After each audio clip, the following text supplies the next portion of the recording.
अथ पञ्चम अध्याय त्रिपुरदाह उपाख्यान। कुमारजी आज्ञा गर्नुहुन्छ, हे अगस्त्य मुनि, तिमीले सोधेको सबै प्रश्नको उत्तर दिइसके। अब के सुन्ने इच्छा छ भन, म सबै सुनाउन तयार छु। यति सुनि अगस्त्य मुनिले बिन्ती गरे, हे कुमारजी, त्रिपुरासुरले कसको तपस्या गर्यो, त्यसलाई श्री महादेवले कसरी भस्म पार्नुभयो, यो सुन्ने इच्छा छ। त्यो सबै आज्ञा गर्नुहोस्। मुनिको यस्तो प्रश्न सुनेर कुमारजी आज्ञा गर्नुहुन्छ, हे मुनि, अघि विष्णु भगवानले हिरण्याक्ष दैत्यको वध गर्नुभयो अनि समस्त दैत्यहरू दुखी भएर खेद गर्न लागे। तब मय नामको दैत्यले मनमा विचार गर्न लाग्यो, जस्तो कामदेव नहुँदा रति भइन् त्यस्तै त्यो दानवराज मय पनि भयो। अनि बलवान तारकाक्ष र विद्युत प्रभा नामका आफ्ना मित्र समेत लिई मयले कठोर तपस्या गर्न लाग्यो। ती तीनैजना दैत्यहरू माघ पुषको जाडोमा हिमालयमा गई तपस्या गर्दथे। वैशाख जेठको घाममा पञ्चाग्नि तापी गर्मी प्रदेशमा तपस्या गर्दथे। त्यस्तै प्रकारले तपस्या गर्दा गर्दा 10,000 वर्ष बिताए। तिनका देहमा केवल हाड छाला मात्र बाँकी रह्यो। फेरि ती ठुलो सुखबाट पनि वञ्चित भए, तैपनि तिनीहरू सूर्य जस्तै तेजिला देखिन लागे। तिनको तपस्याले ब्रह्माजी प्रसन्न भएर ती तीनैजनाको सामुन्ने पुगी नम्र स्वरले आज्ञा भयो, हे दैत्यहरूमा श्रेष्ठ भएका वीर हो, तिमीहरूको तपस्याले म प्रसन्न भए। जे इच्छा छ सो वरदान माग। ब्रह्माजीको यस्तो वचन सुनेर साष्टाङ्ग दण्डवत गरी केवल घुँडाले मात्र भूमिमा स्पर्श गरी हात जोडेर बिन्ती गरे, हे प्रभु, हजुर प्रसन्न हुनुहुन्छ भने हामीलाई अवध्यत्य अर्थात् कहिल्यै नमर्ने वर दिनुहोस्। बल पराक्रम पनि ठुलो होस्। फेरि विमान समान जो हामी 3 पुर बनाउने छौँ त्यसमा मनुष्यको गति नहोस्। हामी ठुला बलवान हौँ, यही वरदान दिनुहोस्। ती दैत्यहरूले त्यस्तो वर मागेको सुनि ब्रह्माजी आज्ञा गर्नुहुन्छ, हे दैत्य हो, त्यस्तो अवध्य वरदान दिन म असमर्थ छु। मृत्युको अवकाश राखेर अर्को वर माग, म दिन्छु। यसमा अन्यथा नमान। ब्रह्माजीको यस्तो आज्ञा सुनेर मयले फेरि बिन्ती गर्यो, हे प्रभु, अघि मैले भने जति सबै कुरा होस्। मृत्युलाई ती मैले बनाएका पुरहरू एकै स्थानमा रहने छैनन्। जब 10,000 वर्ष पुग्ला तब ती पुरको केवल आधा निमेषसम्म मात्र मेल होस् र त्यही आधा निमेषभित्र जो एक बाणले ती तीनै पुरलाई नष्ट गर्न सकोस्, त्यही पुरुष हामीलाई मार्न सकोस्। मयका यस्ता वचन सुनेर तथास्तु भनी ब्रह्माजी आफ्नो लोकतर्फ जानुभयो। तब त्यो मय दानवले संसार नै वश गर्ने इच्छा लिएर आदिकल्पमा 3 पुरको रचना गर्दो भयो। ती 3 पुरमा पहिलो फलामको, दोस्रो चाँदीको र तेस्रो सुनको बनायो। ती 3 पुर आकाशमा सुमेरु पर्वतका श्रृङ्ग अर्थात् टाकुरा हुन्की जस्ता देखिन थाले। ती पुरहरू चन्द्रमाका किरण लाग्नाले अति शीतल भएका, स्थान स्थानमा आँखी झ्यालहरू बनेका, घरका अट्टालिकाहरू पनि अति अग्ला, आँगनहरूमा पनि राम्रा राम्रा देख्दै मनलाई मोह पार्ने शिलाहरूले छापेका, स्थान स्थानमा सुनले मडेका, उत्तम पुरद्वारहरूमा रङ्ग बिरङ्गका रत्न जडेका, मुगा मोती मणिहरू स्थान स्थानमा जडाएर बिजुलीको प्रकाश समान रत्नहरूको चारैतिर प्रकाश फैलिएको बनायो। फेरि चित्र विचित्र प्रकाश फैलाउने गरी हिरा मोती आदि रत्न जोडेको, वायुको वेग लाग्नाले फरफराएका पताकाहरूले शोभायमान भएका घरहरूका पंक्तिहरू पनि रत्न समूहका थुप्रा नै हुन् कि भन्ने भान पार्ने फराकिला मार्गहरू पनि सिंगारिएका अत्यन्तै राम्रा पुर तयार गरायो।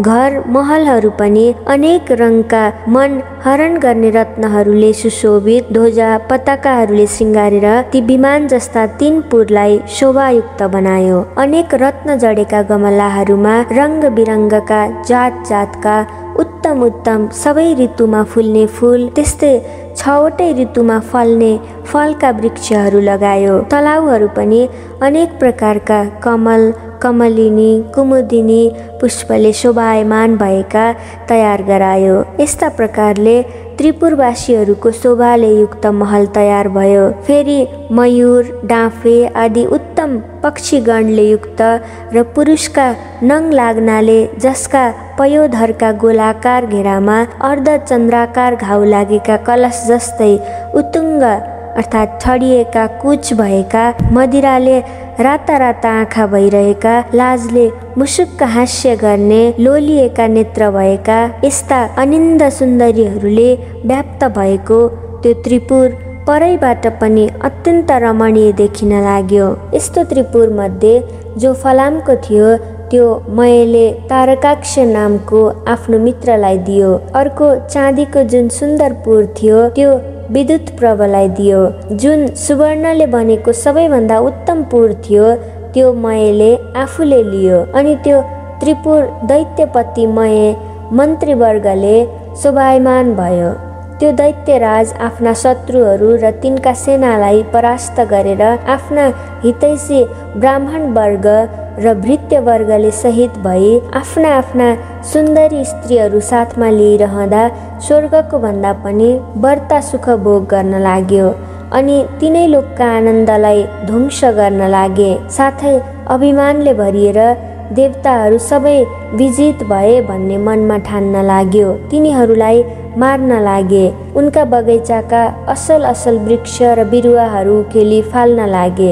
केही आफ्ना बगैँचामा लगी सार्न लगाए। यसरी देवताहरूलाई दुःख दिएको निकै समय व्यतीत भयो। तब तिनीहरूदेखि सबै देवताहरू क्रोधित भई ब्रह्माका सामु गई त्रिपुर निवासी दैत्यहरूको सारा अन्याय उपद्रव विस्तार गर्दा भए।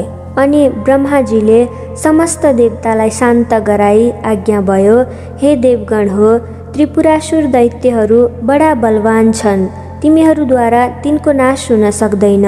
तसर्थ नारायण आदि सकल देवता अब महादेवका शरणमा जाओ। उनैले हाम्रो उद्धार गरिदिन्छन्।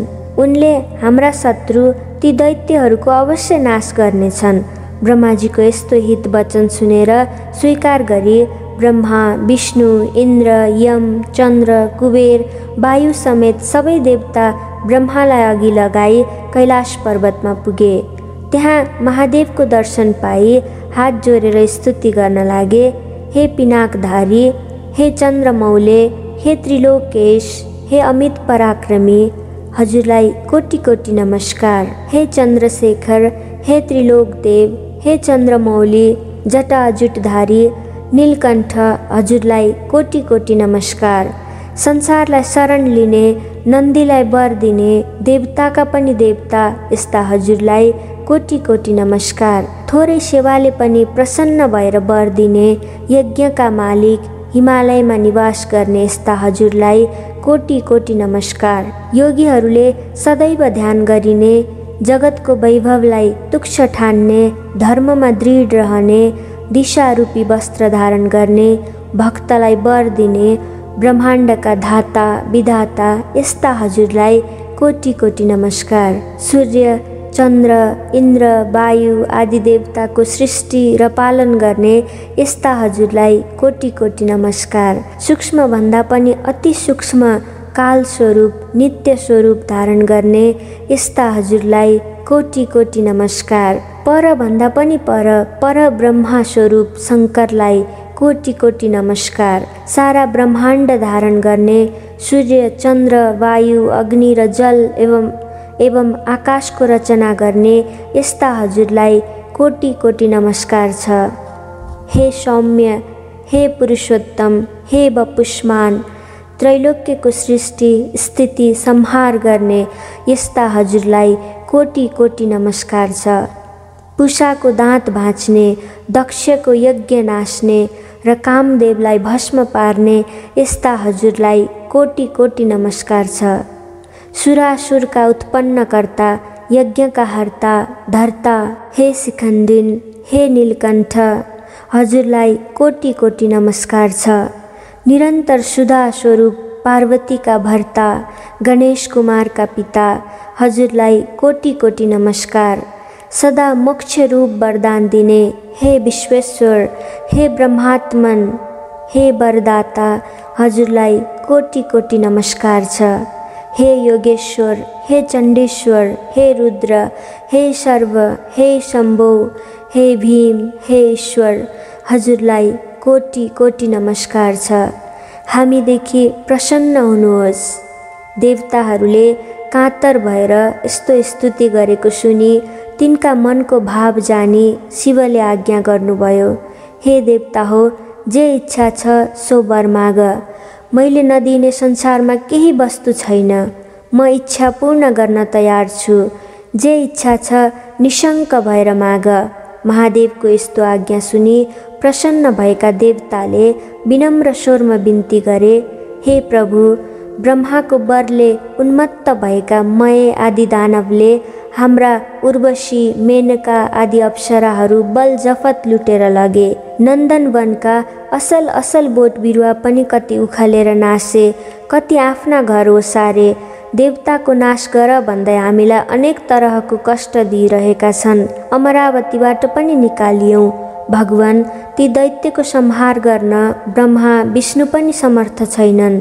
हे ईश्वर, अब जसरी हामी देवताहरूको भलो हुन्छ सोही वरदान बक्सियोस्। यति सुनि शिवजीले फेरि भन्नुभयो, हे देवता हो, तिमीहरू मेरो रुद्र तेजको एक अंश धारण गरी रुद्र तेजोमय रूपले ती दानवहरूको संहार गर।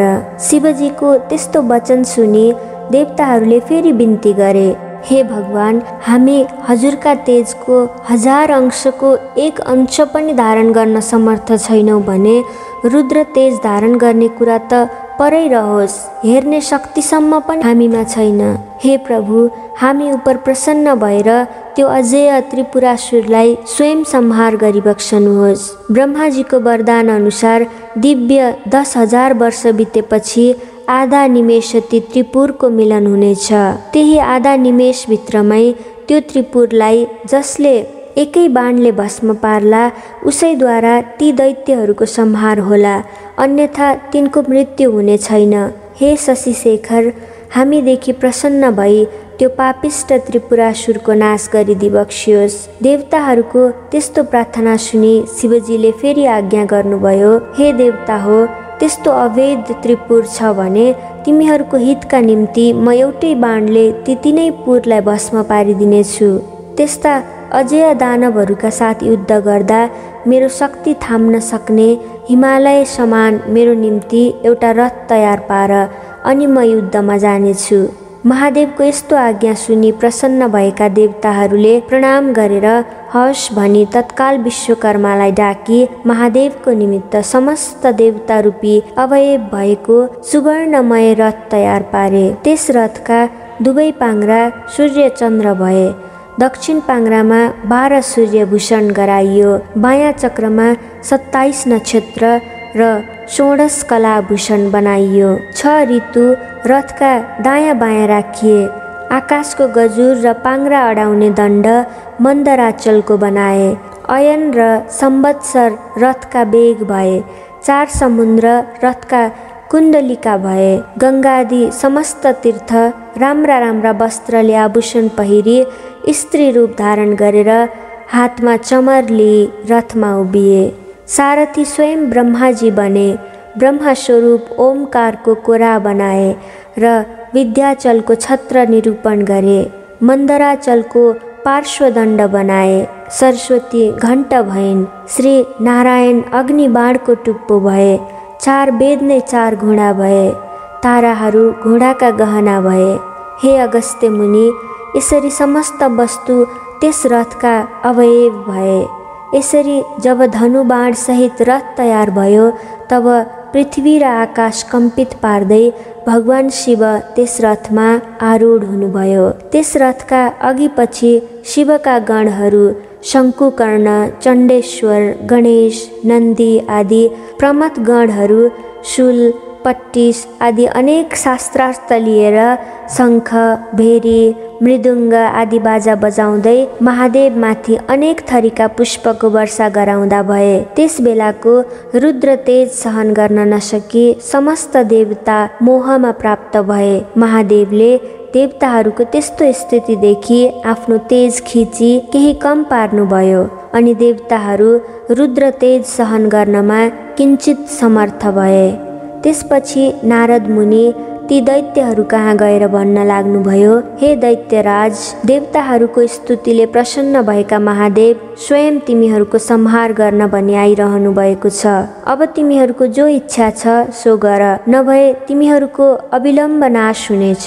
नारदजीका यस्ता वचन सुनि दैत्यराज मयले आफ्ना मित्र तारक्ष्या, विद्युतमाली र अन्य योद्धाहरूलाई डाकी नारद मुनिले आज्ञा भएको सबै कुरा विस्तारले सुनायो। अनि दानवमा उत्तम बलवान भएको तारक्ष्याले भन्यो, हे राजन, किन चिन्ता गर्नुहुन्छ?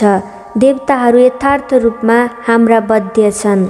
यो त्रिपुर भेदन गर्ने कसको पराक्रम वा शक्ति छ? यदि समस्त देवता, यक्ष, गन्धर्व, किन्नर आए पनि यो त्रिपुर अभेद नै रहनेछ। फेरि शत्रुलाई जित्न साम, दाम, दण्ड, भेद आदि अनेक किसिमका नीति छन्। अतः जित्ने इच्छा भएका बलवान शत्रुलाई आफ्नो पराक्रमद्वारा दण्ड दिनु नै उचित छ। वीर तारक्ष्याको यस्ता कुरा सुनि विद्युतमाली भन्न लाग्यो, हे राजन, श्रीहीन र बलहीन देवता कुनै प्रकारले पनि हामीसित युद्धमा अगाडि आउन सक्दैनन्। यदि कोही मूर्खता गरेर हामीसित युद्ध गर्न अघि पर्छ भने त्यो अवश्य क्षयमा प्राप्त हुनेछ, यसमा संशय छैन। हे राजन, यसमा चिन्तित हुनुपर्ने केही कुरा छैन।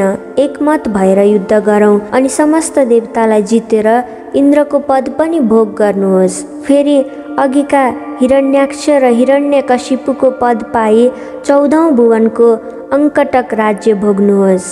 विद्युतमालीका यस्ता कुरा सुनेर मयले शान्त स्वरमा भन्यो, हे दैत्य हो, सुन्यौ, अब हाम्रो नाशको बखत आइपुग्यो।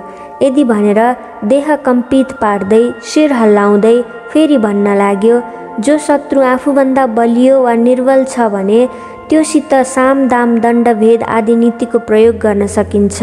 तर यी त सम्पूर्ण जगतका स्वामी श्री महादेव हुन्। उनी दानव र देवता भन्दा धेरै बर्ता श्रेष्ठ छन्। यदि देवताको हितका लागि उनी स्वयं हामीलाई मार्न आइरहेका छन् भने यसको त कुनै पनि उपाय छैन। केवल महादेवको नजिक गई उनलाई नमस्कार गरौँ भन्ने मेरो यो अन्तिम निर्णय हो। यदि हामी उद्दण्ड झैँ कठोरता धारण गरेर उनका सामु युद्ध गर्न गयौँ भने केवल उनको दृष्टिपात मात्रले नै भस्म हुनेछौँ। ब्रह्मादि देवता पनि दुखी भएर जसका शरणमा जान्छन्, आज उनै ईश्वर हाम्रो नाश गर्न आइरहेका छन् भने हाम्रो के गति होला भन्न सकिन्न। जो क्षण मात्रमा सम्पूर्ण सृष्टि पालन र नाश गर्न सक्छन्, फेरि जो जगतका कारण र मुक्तिदाता पनि हुन्, ती महादेवसित युद्ध गरेर हामी कसरी जित्ने आशा गर्न सक्दछौँ? हे वीर हो, हाम्रो विधिहीन तपले के हुन सक्दछ? फेरि त्यसको फल हामीहरूले धेरै वर्षसम्म भोग गरिसक्यौँ। अत म भन्दछु, हे दानव वीर हो, तिमीहरू सबै यतिखेर कालले प्रेरित छौ, त्यसै कारण युद्ध गर्न तम्सिरहेका छौ। मयको त्यस्तो कुरा सुनि नारद मुनि उन्मत्त दैत्यहरूको मृत्यु रूप यो कुरा भन्न लागे, हे दानवराज, अब तिमीहरूको तपस्याको फल सकियो।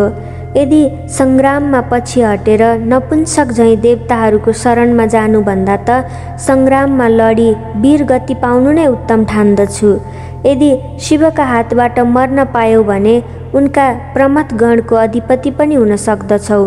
सङ्ग्राम नगरेर शरण पर्न गयौ भने पनि देवताको हितका लागि तिमीहरूलाई नमारी छोड्ने छैनन्। फेरि दानवहरूका राजा वीर पराक्रमी भएर पनि कायरतातिर लाग्नु उचित छैन। कायरदेखि शिवजी प्रसन्न हुँदैनन्, बरु युद्धमा पराक्रम देखाउने वीरदेखि प्रसन्न हुनेछन्। अत किन नलड्ने? अवश्य लड। यदि संयोगले जित्यौ भने तिनै लोकको सुख भोग गरौला। नारद मुनिका यस्ता कुरा सुनेर तारक्ष्य र विद्युतमाली दानवहरू आयुष्य क्षीण भइसकेका हुनाले भन्न लागे, ठिक हो, उत्तम हो, नारदजीले आज्ञा भएको उचित हो। दानवराज मयले पनि आफ्ना सहयोगीहरूको कुरा सुनि अब समस्त दानव वंशको संहार हुने समय भयो भन्ने जानी नारदजीले आज्ञा भएको कुरा उचित हो भनी समर्थन गरे। अनि मयका वचन सुनेर नारदजी पनि प्रसन्न हुनुभयो र समस्त दैत्यहरूलाई युद्ध गर्न उद्धत पारी महेशसित बिदा मागी महादेव कहाँ गएर उहाँ भएको कुरा सबै निवेदन गरे। त्यसपछि समस्त दानवहरू युद्धको इच्छा गरी अनेक तरहका शस्त्र अस्त्रले सज्जित भई लड्न तयार भए। बलनामा, नेमिनामा, बाणासुर, तारक्ष्य, विद्युतमाली आदि प्रधान दानवहरू पनि युद्धको निश्चय गरी राजा मयका सामुन्ने आए अनेक प्रकारले सिंहनाद गर्दै गर्जन थाले। फेरि ती दानव सैन्य स्वयं दानवहरूलाई नै भयदायक देखिन लागे। परस्परमा ऊ रथ आयो उता हेर, ऊ महादेवका रथको ध्वजा देखियो भन्न थाले। भय र शोक त्यागी नाना तरहका शस्त्र अस्त्र लिई युद्धको इच्छाले जसरी पशु पुतली आगोको नजिक जान्छ त्यसरी नै त्यो पशु गए झैँ कालले प्रेरित दैत्यगणले शिवको रथ कहिले आइपुग्छ र युद्ध गर्न पाइन्छ भनी हेरिरहेका थिए। त्यसै बखतमा पश्चिम सागरको शिरोभागमा रहेको अनेक सौन्दर्यले शोभा बढाइरहेका ध्वजा पताका आदिले सज्जित एवं सुशोभित सुमेरु पर्वत समान शिवरथ देखियो। नन्दीश्वर आदि महादेवका प्रधान गणहरू उच्च स्वरले सिंहनाद गर्न लागे। तिनको सिंहनाद सुनेर दानवगणहरू पनि नगर छाडी बाहिर निस्के। यता चण्डेश्वर पनि उज्जवल कुठार हातमा लिएर डरलाग्दो मुख पारी शिवगणका सामुन्ने आए। फेरि देदीप्यमान त्रिशूल हातमा लिए शिवकै समान पराक्रम गर्ने इच्छा भएका गणका अधिपति पार्श्व भागमा आए। अर्को गणका स्वामी शङ्कुकर्ण मुसल हातमा लिएर अर्को पार्श्वमा डटे। नन्दी, भृङ्गी, ऋटी, तुण्डी र वीरभद्र आदि प्रधान वीरहरू पनि वज्र, त्रिशूल, गदा, परिग आदि लिएर युद्धमा अग्रसर भए। यता दानवगण पनि शिवजीको रथ आएको देखेर युद्धका निमित्त अनेक शस्त्रार्थ लिएर शिवगणमाथि जाइ लागे अनि दुवैतर्फबाट युद्ध सुरु भयो। शिवजी पनि त्रिपुरलाई भस्म हुन लागे झैँ देखेर प्रसन्न मुद्राले सङ्ग्राममा तत्पर हुनुभयो। नन्दी चाहिँ महाबली दानवसित जुझे। भृङ्गीले 10 बाणद्वारा विद्युत प्रभलाई भेदन गरे, तर राता राता नेत्र पारेर अनेक शिलाले ठोक्दा पनि उसलाई केही हानि गर्न सकेनन्। तब श्रृङ्गी र ऋटीले त्यस दैत्यका पृष्ठदेशमा प्रहार गरे अनि उसले पनि सर्प झैँ निश्वास फेर्दै ठुलो शूलले भृङ्गी र ऋटीलाई मर्ममा प्रहार गर्यो। त्यसको पीडा खप्न नसकी भृङ्गी र ऋटी सङ्ग्रामबाट भागे। त्यस दानवराजले जब तिनीहरूलाई त्यसरी भगायो तब गणनायक गणेशलाई पनि 1000 शरको प्रहारले घायल तुल्यायो। फेरि 63 र 10 बाण थपेर गणेशको सर्वाङ्गमा घाउ गरायो। बैरीको त्यस्तो अदम्य साहस देखेर गणेशजी पनि रिसाई सुँड लामो पारेर त्यस दानवको घाँटीमा बेरी बेस्सरी निमोठी मत्ता हात्तीले तलाउमा फुलेको कमलको पुष्पलाई सहजै उखालेर फाले झैँ गरी विद्युत प्रभ दानवको शिर उखालेर फालिदिए अनि गिन्डबाट छुट्टिएको उसको शिर सरोवरबाट छुट्टी हात्तीका दाँतमा अड्केको कमलको पुष्प झैँ शोभित भयो। त्यो देखेर भृङ्गी र ऋटीले अनेक स्तुति गान गरे अनि नेमिनामा र बलनामा दुवै दानव रिसाई गणनायक गणेशका सर्वाङ्गमा बाण हानेर घाउ लगाउन थाले। ती दानवलाई शङ्कुकर्णले बीचमै रोकेर तिनका रथ, सारथी, ध्वजा र घोडा सबै काटी मारी विरथी गराए। ती दुवै दानव पनि तत्काल अर्को रथमा चढेर आई चण्डेश्वर र गणनायकका सबै अङ्गमा अनेक बाण प्रहार गरी घाउ पारिदिए। गणनायक र चण्डेश्वरले पनि दानवका प्रहार खपेर रिसले राता राता आँखा पारी हातमा मुसल लिई बेगले हाने। त्यसको चोट खप्न नसकी दुवै दानव यमराजको नगरमा पुगे। त्यसपछि त्रिपुर निवासी ठुला ठुला जो योद्धाहरू थिए ती सबै रिसले चुर भई एकसाथ निस्केर वज्र, त्रिशूल, परिग, कुठार आदि अस्त्र लिई शिवजीका गणमाथि जाइ लागे। यसरी परस्पर घोर घमासानको सङ्ग्राम चल्न लाग्यो। महादेवको आज्ञा पाएका शिवगणहरू पनि गजराजले कदली वन ध्वस्त पारे झैँ र उन्मत्त सिंहले मृगहरूलाई भर्काए झैँ ती दानवहरूलाई छिन्न भिन्न पारी मार्न लागे। ती दैत्यहरूमा कसैका शिर छैनन्, कसैका गिन्ड छैनन्। त्यस युद्धमा रगतको नदी बगे झैँ भयो। वायुको वेगले छिन्न भिन्न भएका मेघ झैँ र वज्रको चोटले धुलो भएका पर्वतका शिखर जस्तै लड्दै पश्चिम समुद्रमा गिर्दै गए। जब नेमिनामा र बलनामा वीरलाई शङ्कुकर्णले मारे भन्ने सुनेपछि तारक्य नामको दानव रिसाएर गणनायकमाथि झम्टियो र अनेक बाण प्रहार गरेर घायल पारिदियो।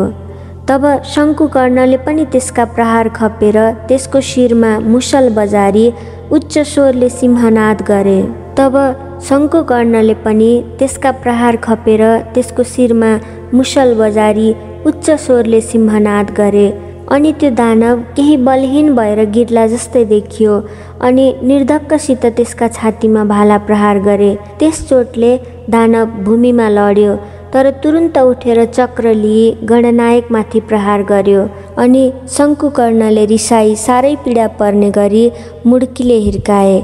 अनि त्यो चोटले दानव फन्न घुमेर ढली मूर्छा पर्यो र दिव्य आयुधहरू त्याग्दो भयो।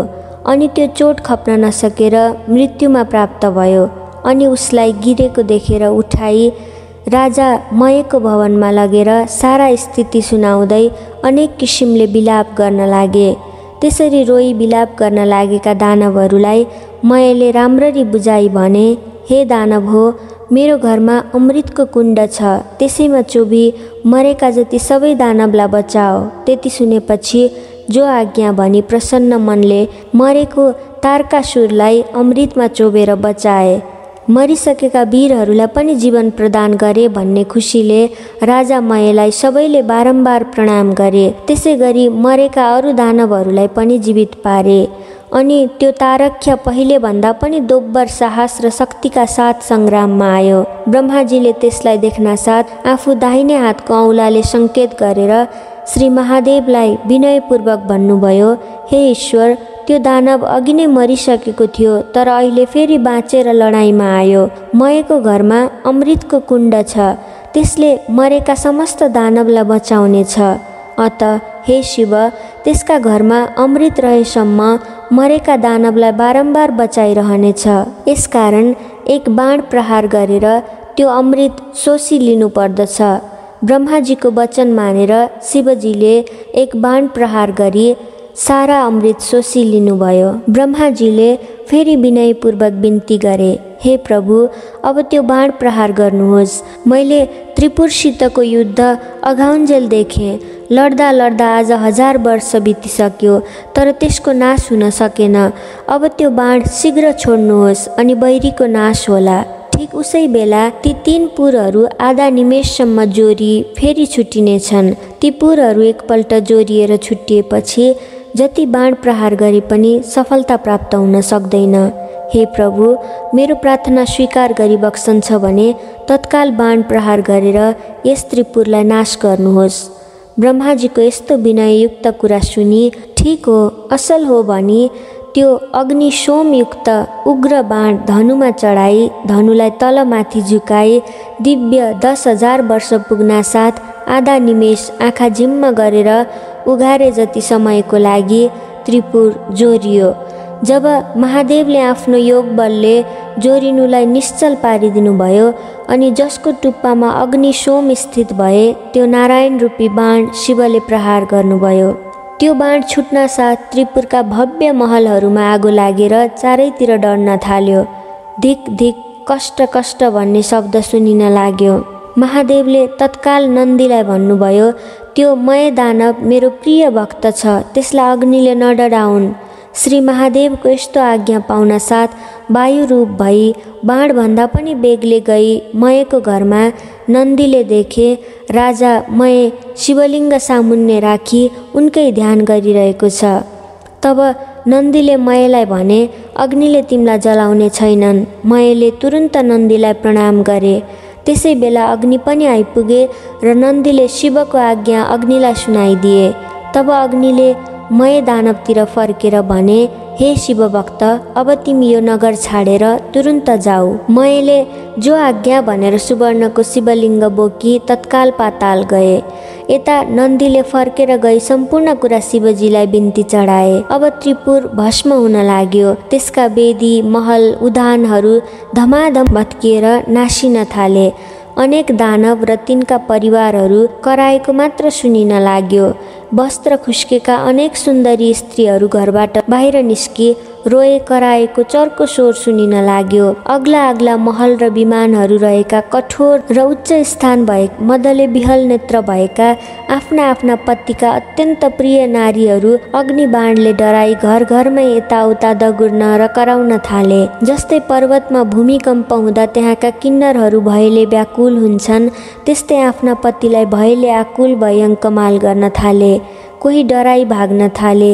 कतिपय दानवगण आफ्ना आफ्ना स्त्रीहरूलाई बोकेर नगर छाडी बेगले भाग्न थाले। शिवको भक्तिले हीन र वस्त्राभूषणले पनि हीन पर्वताकार देख्दैमा डर लाग्दा काला न काला दानवहरू डढेर सागरमा खस्न थाले। जति दानवहरू समुद्रमा खस्थे ती सबैलाई जलका अनेक जन्तुले खान थाले। कति दानवहरू त आफ्ना पति वा पत्नीको अवस्था देखेर खप्न नसकी आगोमा डढेर मरे। रतिका अन्तमा खेदित भएका तर तुरुन्त कामले पीडित भई प्रियाका साथ जाउँ भन्ने इच्छा भएका ती कति दैत्यहरू भार्यासहित अग्निमा डढेर मरे। कोही समुद्रमा हामफाली जलजन्तुको भोजन भए। कोही आधा डढेर कोही भाग्दा लडेर स्वाहा भए। यस प्रकार यो अमोघ अग्नि सोमयुक्त बाणले त्रिपुर भस्म पारी शेषनगर समुद्रमा डुबाई फेरि भगवान शिवको हातमा आइपुग्यो। त्यस्ता प्रकारले अवैध त्रिपुर भस्म भएपछि देवताहरू आफ्ना अधिकार पाई शिवजीलाई प्रणाम गरेर स्तुति गर्न लागे। हे रुद्र, आज हजुरद्वारा जुन रौद्र कर्म हुन गयो त्यो अन्य कसैबाट पनि न कहिले भएको थियो न फेरि हुनेछ। हे शङ्कर, यो कामले हामी समस्त देवताहरूको कष्ट निवारण गरिदिनु भयो। अत हजुरलाई कोटि कोटि नमस्कार छ। यस्तो देवगणले स्तुति गरेको सुनि महादेव प्रसन्न भएर आज्ञा भयो, हे देवता हो, आफ्ना प्रिय भक्तजनलाई सदैव पुत्र जस्तै स्नेहपूर्वक पालन गर्नुपर्दछ। आज त्रिपुरवासी दानवहरूको संहार हुन गएकोले तिमीहरूको इच्छा पूर्ण भयो। अब तिमीहरू खुसी साथ आफ्ना आश्रममा जाओ। श्री महादेवले यस्तो आज्ञा भएको सुनि महादेवलाई दण्डवत प्रणाम गरी देवताहरू आफ्ना लोकमा जाँदा भए। देवताहरू गएपछि नन्दी, भृङ्गी, भूत, प्रेत, पिशाच, डाकिनी, शाकिनी सहित भएर शिवजी कैलाशपुरी पाल्नुभयो। हे अगस्त्य मुनि, यो सहसा कसैले वर्णन गर्न नसकिने त्रिपुर दाह मैले सुनाएँ। जो शिव भक्त खुसी साथ यो कथा सुन्ला वा सुनाउला त्यो समस्त पापबाट मुक्त भएर मरेपछि शिवको पार्षद भएर सधैँ कैलाशमै बस्न पाउनेछ। इति श्री स्कन्द पुराणे केदारखण्डे माघ महात्म्य कुमार अगस्त्य संवादे श्री स्वस्थानी परमेश्वर्या व्रतकथायां त्रिपुरदाह वर्णनम नाम पंचमोऽध्याय।